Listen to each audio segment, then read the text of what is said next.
प्रिय विद्यार्थियों, Vande Mataram. Sub inspector 2016 का परीक्षा परिणाम आ चुका है और हम आपकी मुलाकात लगातार सफल अभ्यर्थियों से करवा रहे हैं। इसके पीछे उद्देश्य है कि आप समझें कि उन लोगों ने किस प्रकार तैयारी की, कितनी अवधि तक तैयारी की, कौन कौन सी पुस्तकों से तैयारी की, किन किन बाधाओं का उन्हें सामना करना पड़ा और तब जाके उनके कंधों पर सितारे लगे। तो ये इन साक्षात्कारों का उद्देश्य है। आज के हमारे साक्षात्कार में, आज के हमारे सब इंस्पेक्टर के सफल व्यक्तित्व साक्षात्कार में हम लोग मुलाकात करने जा रहे हैं मोनिका एचरा से।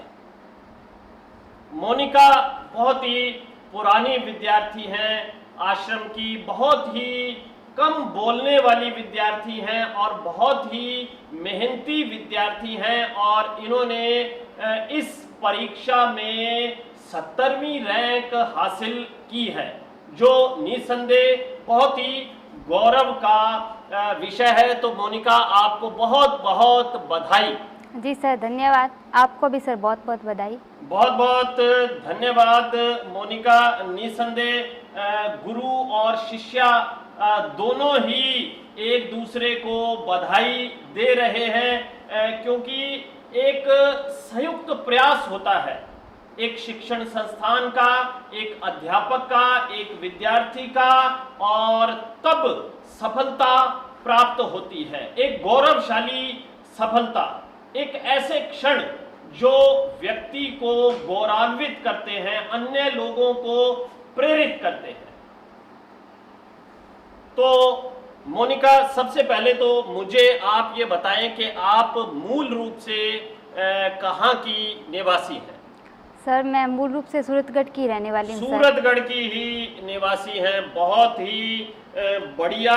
और मुझे ये बताएं कि आपके परिवार में कौन कौन है? सर, मेरे परिवार में मेरे पिताजी श्री इंद्राज जी एचरा, मेरी माताजी श्रीमती सुलोचना देवी और मेरी एक छोटी बहन और एक छोटा भाई है सर। बहुत ही बढ़िया। और आपके पिताजी क्या काम करते हैं? जी सर, मेरे पिताजी एक किसान हैं।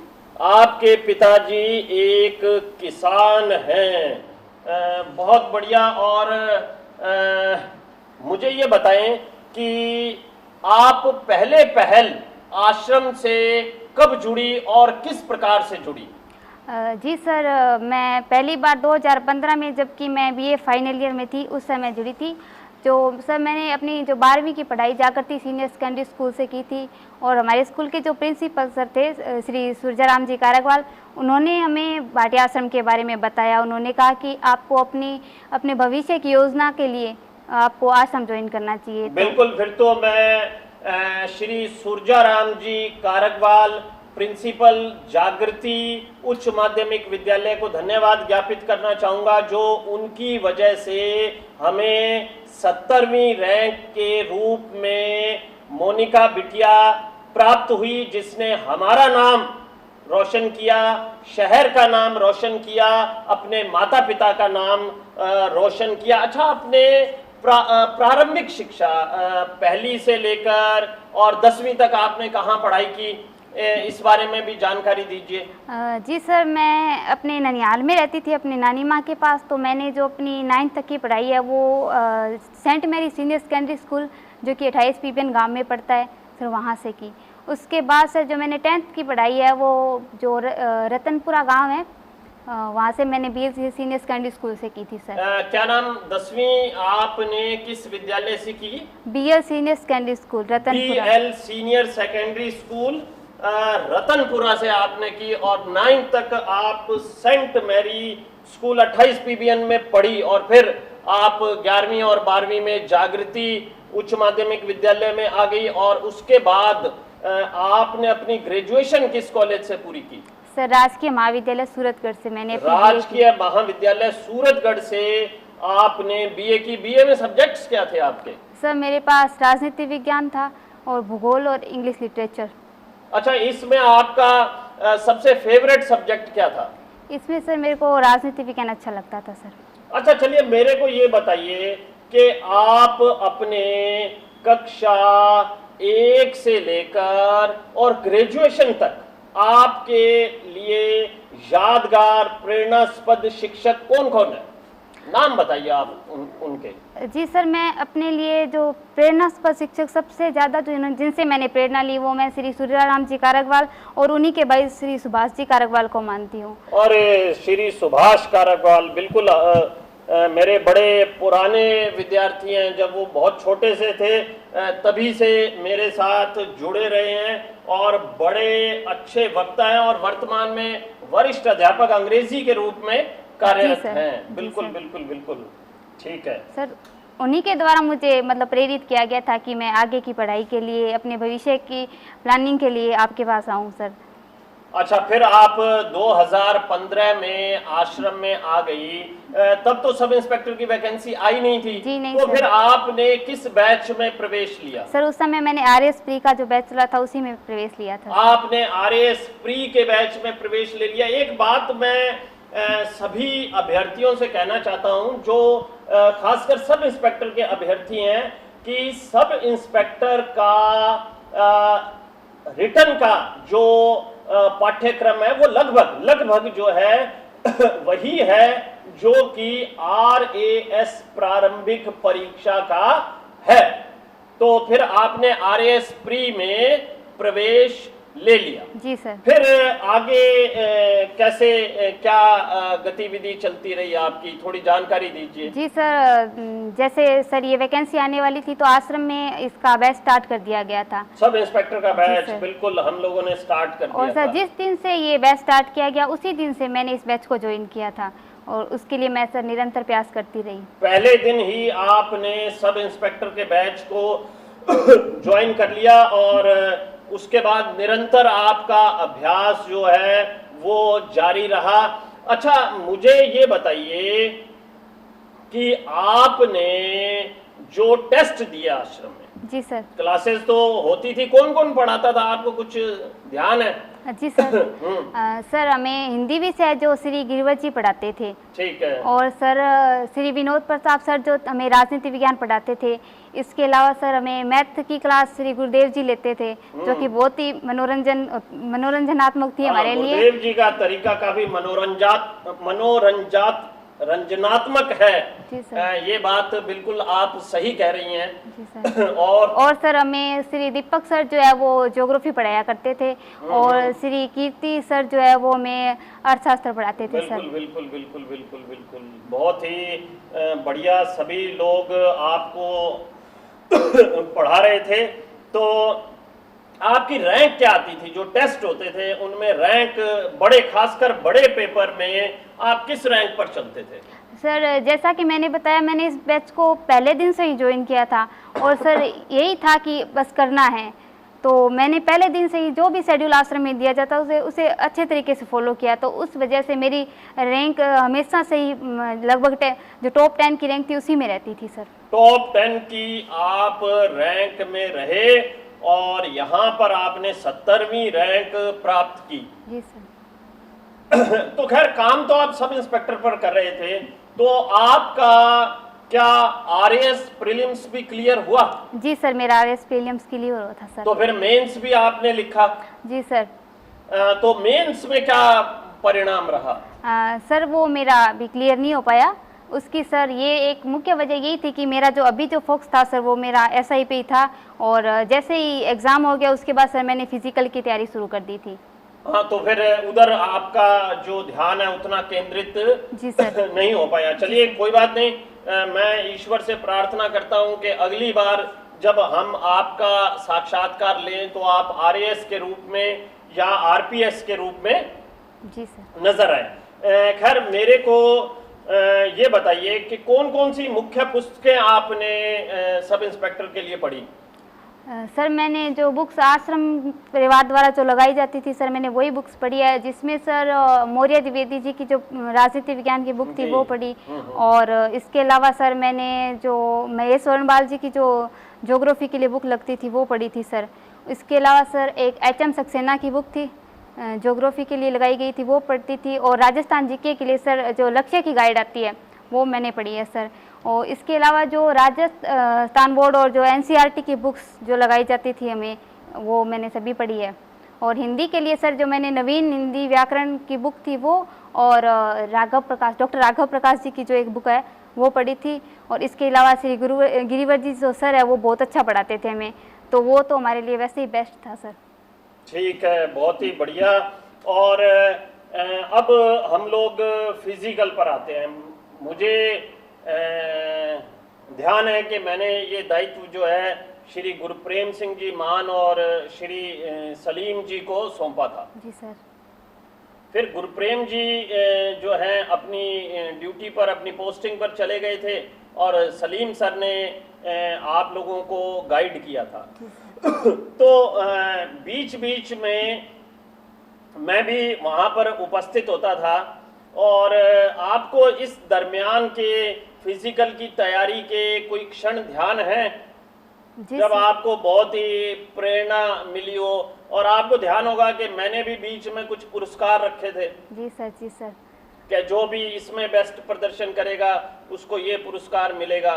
तो एक बार पुरस्कार वितरण के लिए एक अधिकारी जिन्होंने हम सबको बहुत ही प्रेरित किया, और उनके सहायक जो मेरे मित्र भी हैं वो पधारे थे। ध्यान है आपको वो क्षण? कौन आए थे? निकेत जी पारिक आए थे सर। हाँ, श्री निकेत जी पारिक और श्री धर्मेंद्र सिंह जो हैं वो हमारे बीच आए थे, और निकेत जी ने बड़ी अच्छी प्रेरणा सभी बच्चों को जी सर दी थी। तो मुझे ये बताइए कि फिजिकल में महिलाओं के लिए क्या क्या इवेंट्स थे? सर इसमें महिलाओं के लिए 100 मीटर की रेस थी, जो कि 17 सेकंड में करनी थी। और इसके अलावा इसे सर 16 फीट दूरी के लिए शॉर्ट पुट था, और इसमें 10 फीट का एक लॉन्ग जंप था सर। ठीक है। और ये फिजिकल कुल कितने नंबर का होता है? सर 100 नंबर का था सर। 100 नंबर का होता है फिजिकल। ठीक है, ठीक है, ठीक है। और फिजिकल के बाद साक्षात्कार की बारी थी? जी सर। अच्छा, एकदम से फिजिकल की घोषणा हो गई थी? जी सर। तो क्या इस बात को लेकर दबाव उत्पन्न नहीं हुआ कि अरे अब फिजिकल कैसे करेंगे? नहीं सर, इसके लिए मैं आपको धन्यवाद देना चाहूँगी सर, क्योंकि जब हम रिटर्न के लिए तैयारी करते थे तभी आपने हमें अच्छे से बता दिया था कि महिलाओं के लिए फिजिकल की तैयारी शुरू से ही स्टार्ट कर देनी चाहिए, क्योंकि उन मतलब अक्सर जो पढ़ते हैं उनका खेलकूद से कम ही संबंध होता है।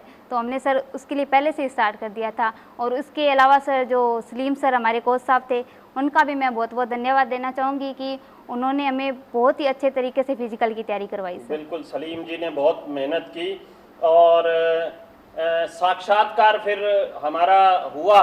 खैर उसके लिए तो हम लोग प्रिपेयर ही थे, लेकिन फिर भी साक्षात्कार में आपसे क्या क्या प्रश्न पूछे गए उसके बारे में कुछ जानकारी दीजिए। जी सर, सबसे पहले तो उन्होंने मुझसे ये पूछा कि आपने 10वीं 12वीं और जो बीए की पढ़ाई वो कहाँ से की। और इसके बाद में सर उन्होंने मैंने क्योंकि जो राजनीति विज्ञान से एमए की है सर मैंने, तो मेरा जो अधिकतर इंटरव्यू जो चला वो सर उसी पे चला था, राजनीति विज्ञान पे। और इसके अलावा सर उन्होंने मुझसे ये क्वेश्चन पूछा कि आप एक महिला हैं और महिला के लिए जो इस क्षेत्र में बहुत ज़्यादा चुनौती हैं, तो फिर आप क्यों इस चुनौतीपूर्ण जॉब में आना चाहते हो? आप तो कोई दूसरी जॉब भी ले सकते हो। ठीक है, ये प्रश्न उन्होंने आपसे किया। वैसे एक बात बताएं मेरे को कि आप कभी थाने गई हैं क्या? जी सर, मैं गई हूँ थाने। आप थाने गई हैं? जी सर। तो थाने आप कैसे गई थी? जी सर, मैंने अपने इंटरव्यू की प्रिपरेशन के लिए ही जो कि सीआई साहब थे श्री राम कुमार जिलेगा, तो उनसे मिलने के लिए गई थी, उनसे प्रेरणा लेने के लिए, उनसे बातचीत के लिए गई थी सर हम। बहुत ही बढ़िया। और जल्द ही आपको भी उस कुर्सी पर बैठने का अवसर मिलने वाला है। तो इसके लिए मैं भी धन्यवाद ज्ञापित करता हूँ ईश्वर को कि मेरे खूब सारे विद्यार्थियों को ये अवसर ईश्वर ने प्रदान किया। अच्छा मोनिका, क्या होता है कि बड़े ही दबाव के क्षण भी होते हैं जब प्रतियोगी परीक्षा की तैयारी बच्चे कर रहे होते हैं, तो क्या आप कभी दबाव में नहीं आई? जी सर, इतनी लंबी चली थी ये वैकेंसी, तो कभी ऐसा होता था तो सर आप हमेशा मेरे लिए रहे थे प्रेरणा स्रोत। आप आते थे अक्सर क्लास में, जब भी आपको टाइम मिलता था आपने हमेशा ये कहा कि आप हमेशा ये कहते थे कि कोई भी बच्चा दबाव में ना आए। और इसके अलावा सर आपके द्वारा जो आपके जो पुराने स्टूडेंट हैं जो कि थानेदार लग चुके हैं, उनको भी हमारे बीच बुलाया जाता था, तो उन्हें देख के हमें और ज़्यादा प्रेरणा मिलती थी, तो कोई दबाव नहीं रहता था सर। बहुत ही बढ़िया। निसंदेह आश्रम एक परिवार के रूप में है। जी सर। ठीक है, मैं ये कह सकता हूँ कि वो आपके बड़े भाई बहन हैं, आप उनके छोटे भाई बहन हैं, और अभी उन लोगों ने आपको गाइड किया। अब आगे जो है आप अपने छोटे भाई बहनों को गाइड करेंगे। बस यही जो आश्रम की परंपरा है, यही इसकी विशेषता है कि हम सब लोग एक परिवार के रूप में एक दूसरे के लिए तत्पर हैं। तो मोनिका, एक हम चाहेंगे कि आप जो है कोई संदेश, क्योंकि अक्सर ये बात होती है कि बेटियों को नहीं पढ़ाना है, लड़की पढ़कर क्या करेगी, ठीक है, इस तरह की बातें होती हैं। तो क्या आपके घर में इस तरह की बात नहीं हुई कि भाई हम बिटिया को नहीं पढ़ाएंगे? नहीं सर, मेरे घर में मेरे माँ बाप ने मेरा पूरा सहयोग किया सर। मेरे माँ बाप ने हमेशा से मेरा साथ दिया। उन्होंने कहा बेटा तू सफल हो जा, तू जो चाहेगी, जिस जॉब पे जाना चाहेगी हम तेरा पूरा साथ देंगे। तो उन्होंने मुझे कभी किसी भी चीज़ के लिए बातें नहीं किया और मेरा पूरा सहयोग किया। हाँ सर, ये बात भी सही है कि कुछ लड़कियों को मौका नहीं मिल पाता है। मेरे साथ वाली बहुत सी लड़कियां हैं जो पढ़ना चाहती थी, पर वो किसी पारिवारिक कारण की वजह से उनके माँ बाप ने उनकी शादी कर दी और उनकी पढ़ाई बीच में छूट गई। तो मैं सबसे यही कहना चाहूँगी कि मैं भी एक लड़की हूँ, मेरे माँ बाप ने मेरा साथ दिया, इसलिए आज मैं यहाँ पर हूँ। अगर आप लोग अपने बच्चों का साथ देंगे तो बिल्कुल आप भी वही खुशी प्राप्त कर पाएंगे जो मेरे माँ बाप ने की। मेरे जिस दिन में मेरा रिजल्ट आया, मेरे पापा की जो मतलब खुशी थी वो देख के मुझे लगा कि हाँ मैंने आज कुछ पाया है। और मैं सभी लड़कियों से और जो भी युवा हैं उनसे भी ये कहना चाहूँगी कि अगर आप जब भी कोई मतलब काम करते हो और आपको ऐसे लगता है ना कि मतलब बस अब नहीं होगा, तो ना आप अपने को भूल जाओ। उस वक्त ये सोचो कि आपके माँ बाप क्या चाहते हैं। इंसान अगर कुछ अपने लिए ना भी कर पाए ना, तो वो अपनों के लिए वो ज़रूर कर देता है। तो मैं सबसे ये कहूँगी कि जो भी आपने लक्ष्य निर्धारित किया है उस पर सच्ची मेहनत और लगन से काम करो, आप एक दिन ज़रूर सफल हो जाओगे। बहुत बढ़िया मोनिका, आपने बहुत अच्छा शानदार संदेश दिया सभी माता पिता को कि अपनी बेटियों को पढ़ाएं। और प्रिय विद्यार्थियों, ये थी मोनिका एचरा जिनसे हम लोग बात कर रहे थे, और इन्होंने ये बताया कि 2015 में अपने बीए फाइनल ईयर के साथ इन्होंने तैयारी शुरू कर दी थी, और अंततः 2020 में ये 17वीं रैंक पर चयनित हुई। इन्होंने हम सबको गौरवान्वित किया है। मैं मोनिका बिटिया का धन्यवाद करता हूं कि वो हमारे बीच पधारी नहीं, लेकिन मैं इस शब्द को वापस लूंगा, क्योंकि परिवार में धन्यवाद कैसा। तो आश्रम की विशेषता कि हम एक परिवार हैं। बहुत बहुत शुभकामनाएं थैंक यू मोनिका। जय हिंद, जय भारत।